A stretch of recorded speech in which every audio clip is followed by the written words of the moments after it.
Chapter 11. Now the people began complaining openly before the Lord about hardship.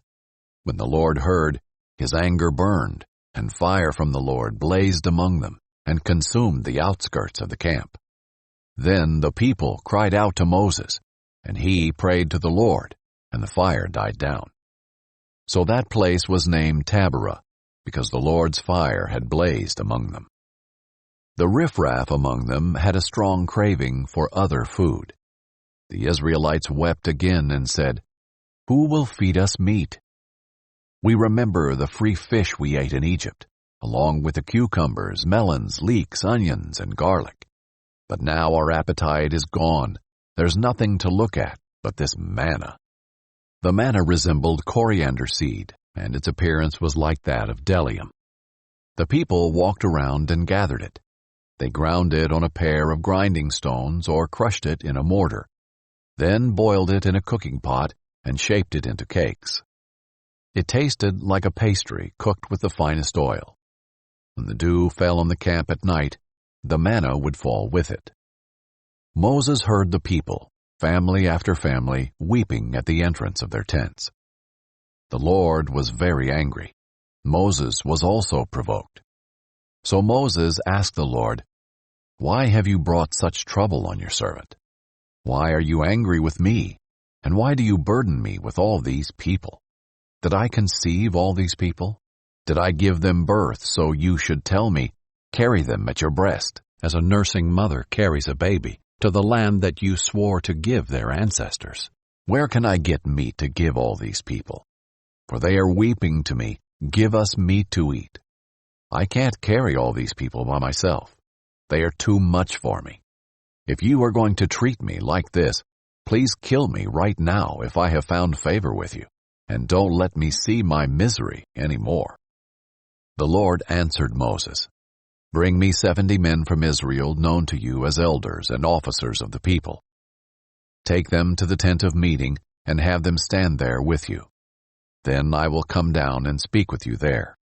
I will take some of the Spirit who is on you and put the Spirit on them. They will help you bear the burden of the people, so that you do not have to bear it by yourself.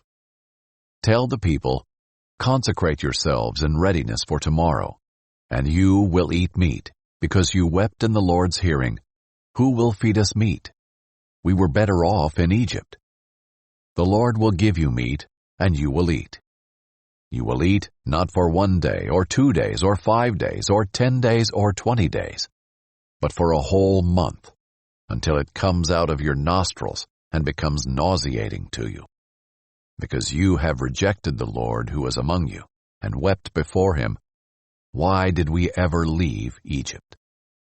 But Moses replied, "I'm in the middle of a people with 600,000 foot soldiers, yet you say, 'I will give them meat, and they will eat for a month.' If flocks and herds were slaughtered for them, would they have enough? Or if all the fish in the sea were caught for them, would they have enough?" The Lord answered Moses, "Is the Lord's arm weak? Now you will see whether or not what I have promised will happen to you." Moses went out and told the people the words of the Lord. He brought 70 men from the elders of the people and had them stand around the tent. Then the Lord descended in the cloud and spoke to him. He took some of the Spirit who was on Moses and placed the Spirit on the 70 elders. As the Spirit rested on them, they prophesied, but they never did it again.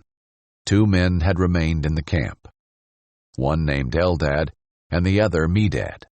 The Spirit rested on them. They were among those listed, but had not gone out to the tent, and they prophesied in the camp. A young man ran and reported to Moses, "Eldad and Medad are prophesying in the camp." Joshua, son of Nun, assistant to Moses since his youth, responded, "Moses, my lord, stop them." But Moses asked him, "Are you jealous on my account? If only all the Lord's people were prophets, and the Lord would place his Spirit on them." Then Moses returned to the camp along with the elders of Israel. A wind sent by the Lord came up and blew quail in from the sea. It dropped them all around the camp. They were flying 3 feet off the ground for about a day's journey in every direction. The people were up all that day and night, and all the next day gathering the quail. The one who took the least gathered 60 bushels, and they spread them out all around the camp. While the meat was still between their teeth, before it was chewed, the Lord's anger burned against the people, and the Lord struck them with a very severe plague. So they named that place Kibroth-Hattaavah, because there they buried the people who had craved the meat. From Kibroth-Hattaavah, the people moved on to Hazeroth and remained there.